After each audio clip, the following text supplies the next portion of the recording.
Chapter 6.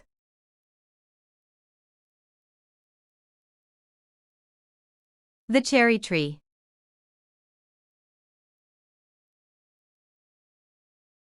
Remember, Vladimir, everything within you associated with this little tree. Remember, starting right from the moment you first made contact with it.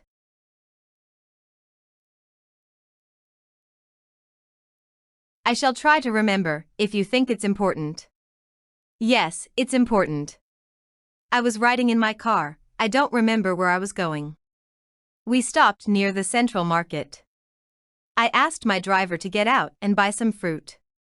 I stayed in the car and watched people leaving the market carrying all sorts of saplings. You watched them and were surprised. Why? You see, their faces were happy and contented.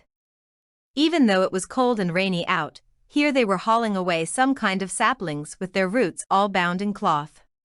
These saplings were heavy to carry, but the people's faces were content, and here I was sitting in my warm car, and I was sad. When the driver returned, I got out and went over to the market myself.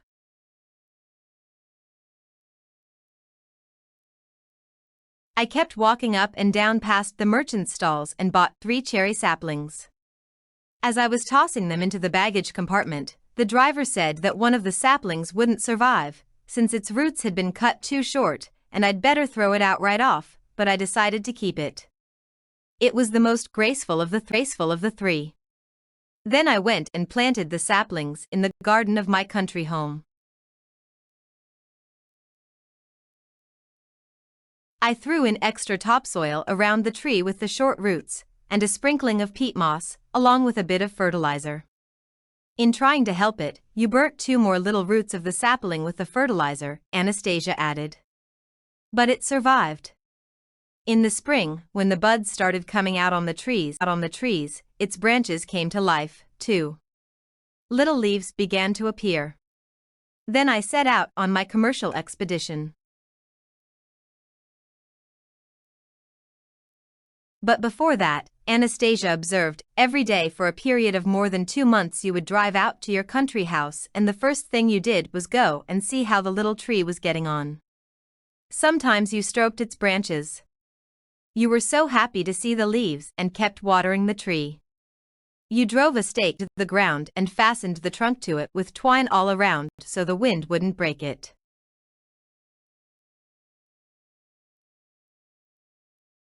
Tell me, Vladimir, do you think that plants react to people's attitude toward them?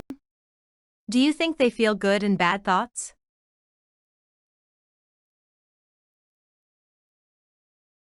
I've heard, or read, somewhere that houseplants and flowers do react that way. They can even become all withered when their caregiver goes away. I've heard about scientific experiments where they attached sensors to various plants, and the needles jumped one way when the plants were approached aggressively, and the other way when someone approached them with thoughts of gentleness and kindness.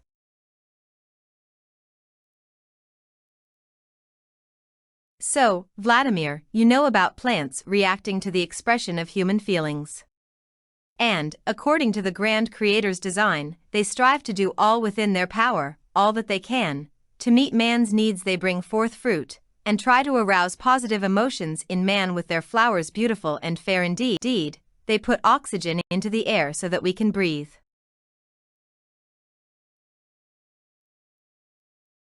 But plants have been granted yet another function which is no less important. Plants which come into direct contact with an individual man create for him a space of true love. The kind of love without which life for the human race would be impossible.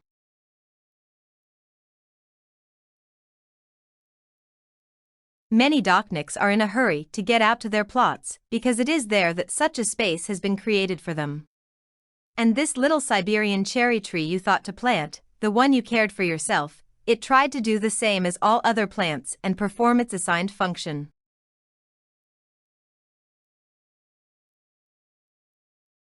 If there are a lot of them, plants can create for man a significant space of love if they are of different varieties and man communicates with them and approaches them with love. Altogether, plants can create for man a significant space of love which enhances the soul and makes the body whole.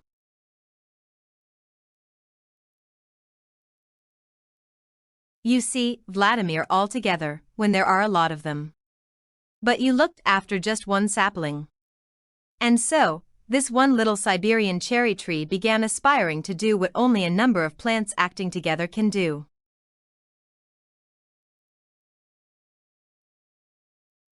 Its aspiration was aroused by your special relation to it. It was something you yourself realized only intuitively in all your surroundings. Only this one little tree was not asking anything of you, it was not being hypocritical, it only aspired to give of itself, and then you came along. You were tired after a busy day. You went over to the tree, stood and pondered. You looked at it, and it responded.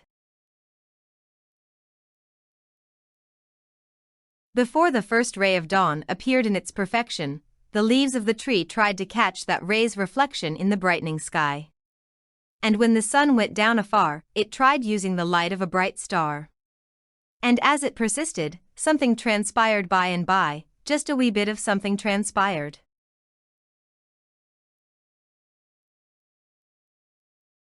Its roots, twisting themselves around the burning fertilizer, were able to take in what they required from the earth. And the earth's juices began turning and running through the veins of the tree a little more quickly than usual.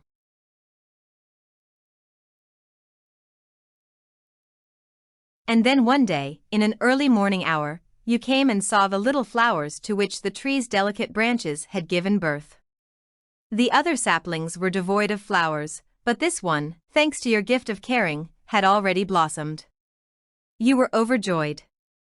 Your spirits were uplifted. And then, do you remember what you did, Vladimir, after seeing the flowers?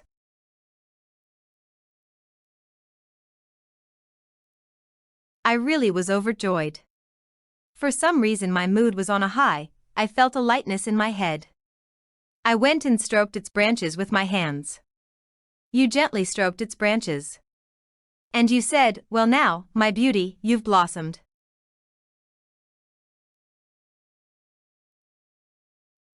You see the trees, Vladimir, and you see the leaves, and the fruit born thereof. But more than that, the trees create a space of love. The little cherry tree very much wanted you to have this space. But where was the place for the tree to find the strength to give back to man what it had received from him? It tried and had already given everything that was in its power, but it had received something extraordinary besides, a showing of tenderness toward itself and the flowers it bore. And then it had the desire to do more. All by itself.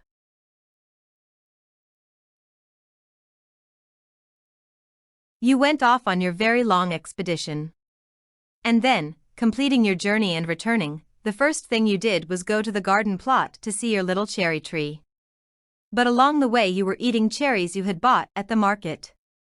As you approached it, you noticed that there were 3 red cherries growing on your tree.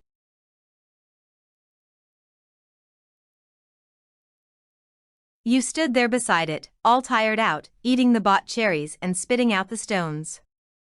Then you tore one of the cherries off your tree and tried it.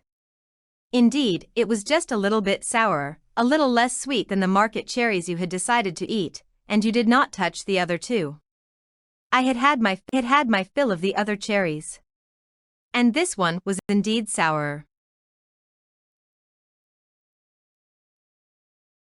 Oh, if only you had known, Vladimir, how much power those little cherries contained on their own that was so beneficial to you.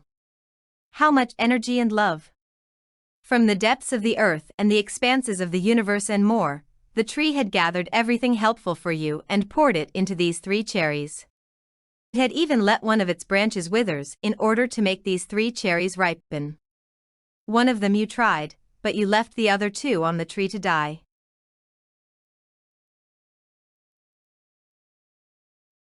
I had no idea.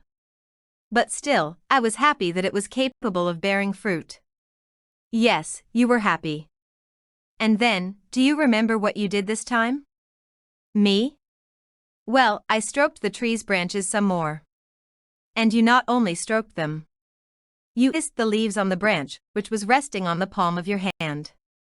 Yes, I did. Because I was in such a good mood. And something incredible happened with the tree. What more could it do for you, since you had not taken the fruit thereof that had been grown with so much love? What could it do?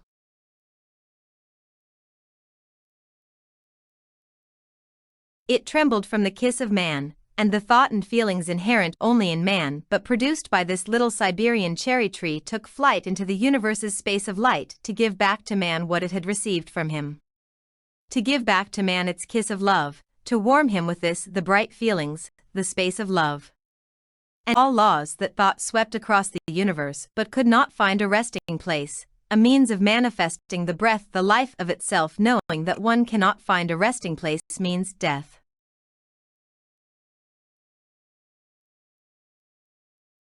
Then the forces of light returned to the cherry tree the bright thought it had produced, so that it might destroy the thought within itself and not perish.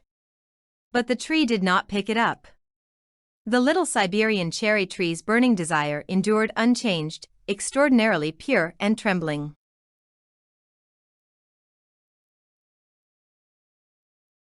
The forces of light did not know what to do. The grand creator was not about to change the established laws of harmony for you. But the cherry tree did not perish. It managed to endure because the thought, aspiration, and feelings thereof were extraordinarily pure, and by the laws that constitute creation as a whole nothing can destroy pure love. And it circled over your soul and dreamt of finding a resting place, a place to thrive. Alone in the universe, it was striving, aspiring to create for you a space of love.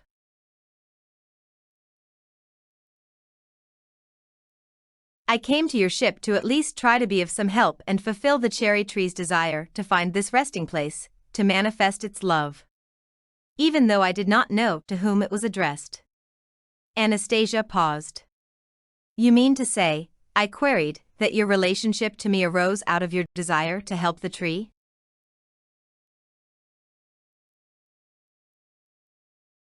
My relationship to you, Vladimir, is simply that, my relationship. It is difficult to say who was helping whom here, the cherry tree me or I the tree. Everything in the universe is interrelated. To perceive what is really going on in the universe one need only look into oneself. But now, by your leave, I am giving an embodiment to this, to what the cherry tree desired. May I give you a kiss from the tree?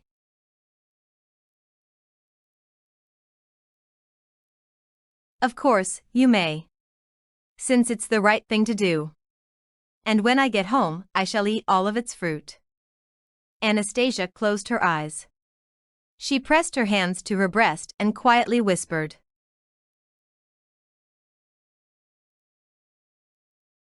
Feel this, little cherry tree. I know you can feel it. I shall now do what you wished. This will really be your kiss, little cherry tree. Then Anastasia quickly placed her hands on my shoulders and, without opening her eyes, drew near, touched her lips to my cheek and held them there.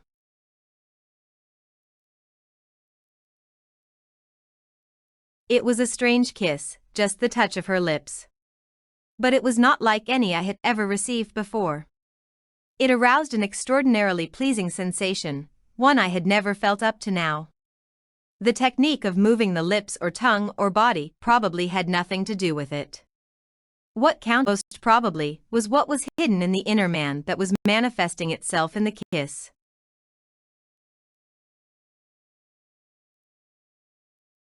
But what was hidden inside this taiga recluse? Where did she get so much knowledge from, so many unusual abilities and feelings? Or maybe everything she said was simply the product of her imagination? But then where did the extraordinarily tender, charming and heartwarming sensations come from, the ones I could most certainly feel within me? Perhaps our joint efforts will manage to unravel the mystery through the aid of the following situation which I had the good fortune to witness.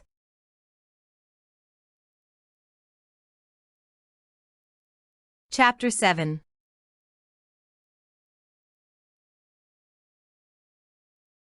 Who to blame?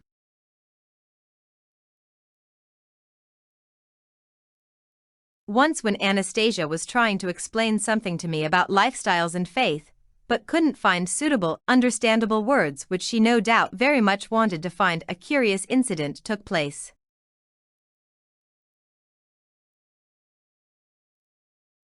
Anastasia quickly turned to face the ringing cedar, pressing the palms of her hands against its trunk. But then something inexplicable began happening to her.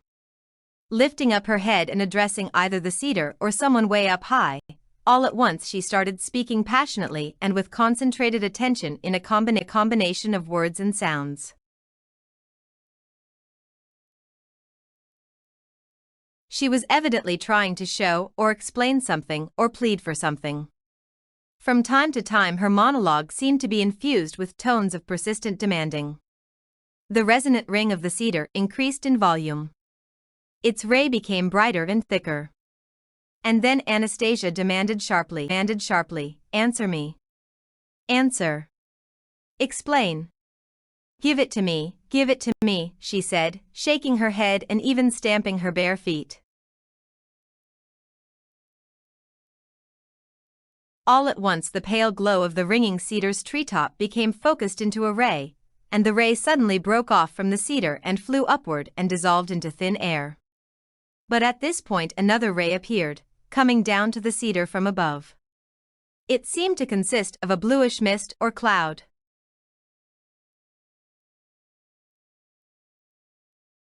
The needles of the cedar, pointing downward, were illuminated with similar misty rays, almost unnoticeable. And these rays pointed toward Anastasia but didn't touch her, they seemed to disappear and dissolve in the air.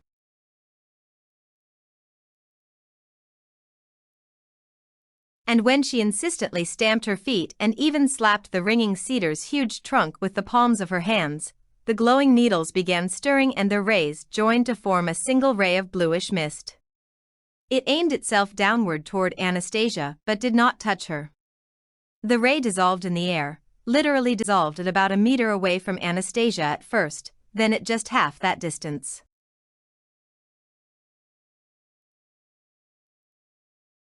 I suddenly recalled with horror how Anastasia's parents had perished, very likely from just such a ray. Anastasia continued her stubborn pleading and demanding, much like a spoilt child insisting on some desired favor from its parents. And suddenly the ray made a dash for her, as it were, illuminating her whole body like a flashbulb. A cloud first formed around Anastasia and then began dissipating, ever so slowly. The ray from the cedar dissolved, the rays from the needles were extinguished. The cloud around Anastasia continued to dissipate. It was either entering into her or dissolving in space.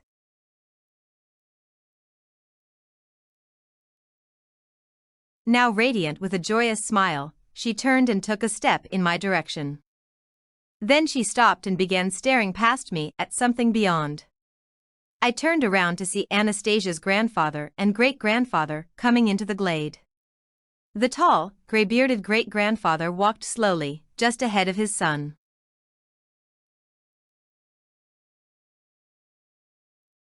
He was leaning on a stick that looked something like a shepherd's staff. Upon reaching my position, he stopped and fixed his gaze on me, as though staring into empty space. I couldn't even tell whether he actually saw me or not. Great-grandfather stood silently for a moment. Then, after bowing ever so slightly, without uttering so much as a word of greeting, he headed over to Anastasia.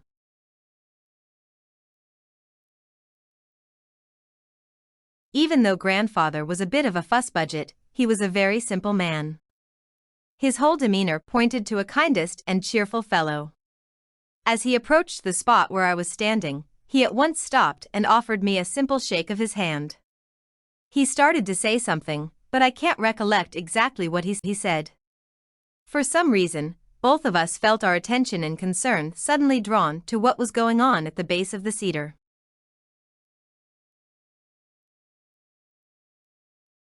Great-grandfather had stopped just a meter from Anastasia. They stood there for a while, silently staring at each other. Anastasia was standing before the bearded old man, her hands lowered to a vertical position, as though she were a schoolgirl or university applicant being confronted by a strict examiner. She looked like a child caught being naughty, and her anxiety was most evident. The tense silence which had come over the scene was broken by the deep, clear, velvety tones of great-grandfather's voice. He did not say hello to Anastasia but proceeded at once to a stern questioning, every word slowly and distinctly pronounced.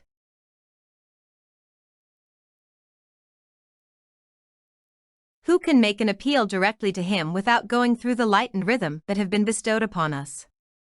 Whereupon Anastasia responded without hesitation.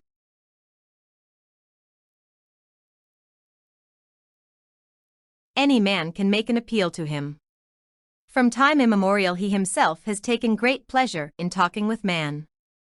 And this is what wills right now. Are all paths outlined by him in advance? Great-grandfather continued. Are there many earth-dwellers capable of discerning them? Are you capable of seeing these paths? Yes. I have seen what has been outlined for mankind. I have seen how future events are dependent on the conscious awareness of those who are living today. Have his sons and their enlightened followers who have perceived his spirit done enough to bring enlightenment to those living in the flesh?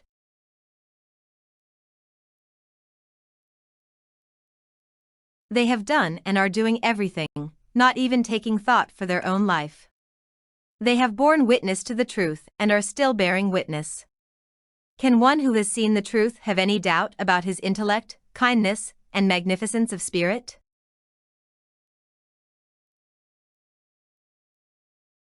He has no equals. He is one.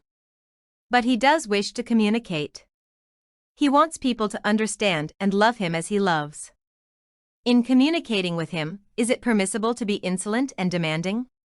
He has given a particle of his spirit and mind to everyone living on the earth. The small particle, his particle in man, does not agree with what is generally accepted. That means he and I mean he is not satisfied with everything as it has been outlined for the future. He is reflecting on it. Could one term his reflections insolence?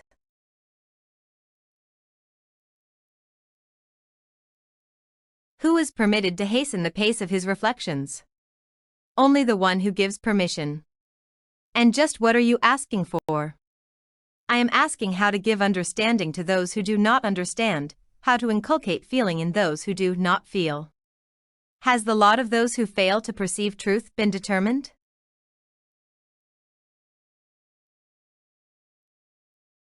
A lot of those who fail to perceive truth has been determined. But who is to blame for the lack of acceptance of truth, the one who does not accept the truth or the one from whom he receives it?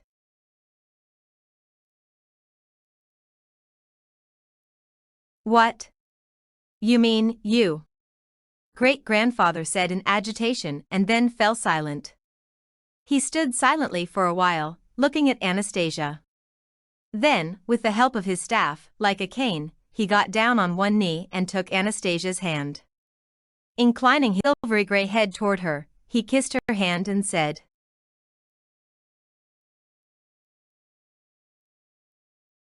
"Hello, Anastasia."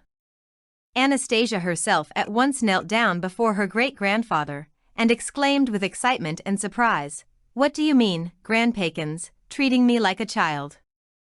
I'm grown up now."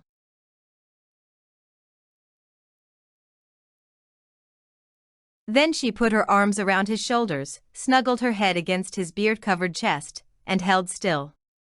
I knew she was listening to his heartbeat. That was something she had loved ever since her childhood. The oldster continued kneeling, one hand resting on his cane, the other stroking Anastasia's golden hair.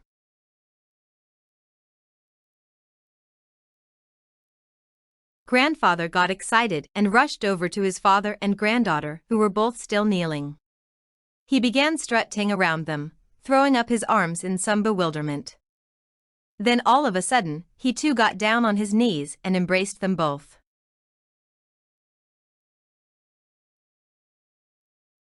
Grandfather was the first to rise to his feet.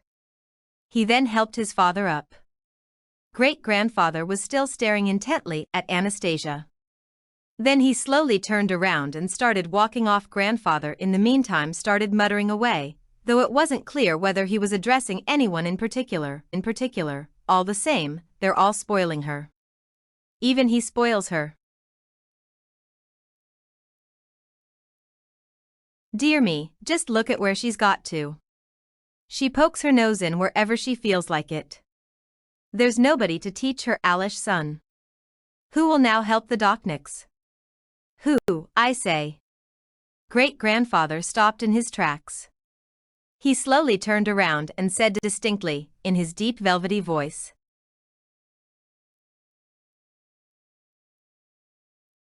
Granddaughter dear, follow the dictates of your heart and soul. I myself shall help you with the Dokniks. Turning away once again, the majestic graybeard started on his way out of the glade. Do you see what I mean? They're all spoiling her, grandfather broke in again.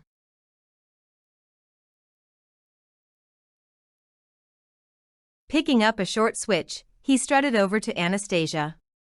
Waving the switch about his head, he threatened, I'm going to teach her a lesson, right now. Oh. Anastasia threw up her hands in feigned fright.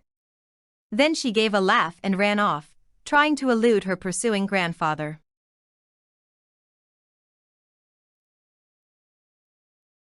So, she's even taken it into her head to run away from me. As if I couldn't catch up, he muttered under his breath. With unaccustomed ease and speed, he intensified his pursuit. Anastasia ran laughing, weaving her way across the glade. And while grandfather did not relax his pace, he was still unable to catch up to her.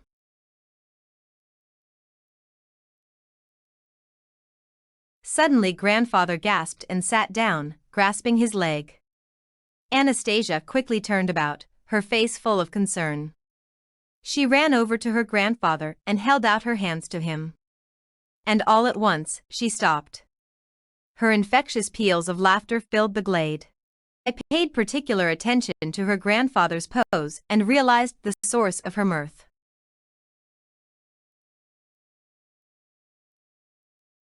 Grandfather was squatting down on one leg, holding his other leg out in front, not touching the ground. And here he was stroking the very leg he was squatting on, as though it had been injured.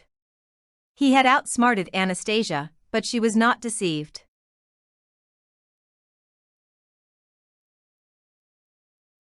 As it turned out later, she was supposed to have noticed right off the comic discrepancy in his pose.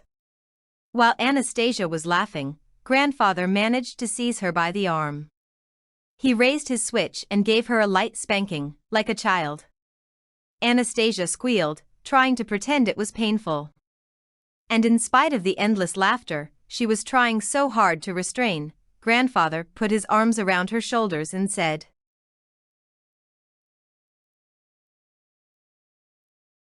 "All right, that's enough. Don't cry. You've learned your lesson? You've got what was coming to you. You'll be more obedient in the future. Listen, I've started training the eagle. It may be old, but it is still strong and remembers many things." Here she's insolently poking her nose into everything. Grandpakins. My dear, sweet grandpakins. The eagle. That means you already know about the baby? The star, don't forget.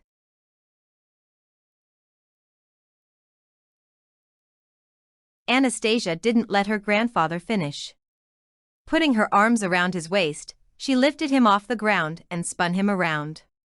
When she returned him safely to the ground, grandfather staggered a bit and said, trying to appear strict, "So that's the way you treat your elders? You see what I mean, you're spoilt." And, continuing to wave the switch, he hurried to catch up with his father. As he reached the trees at the edge of the glade, Anastasia called after him.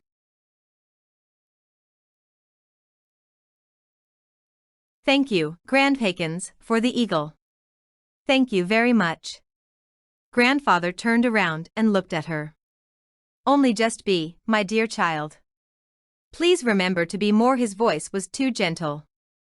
Breaking off his sentence, he added with a bit more severity, "Watch out, or else," and he disappeared into the forest.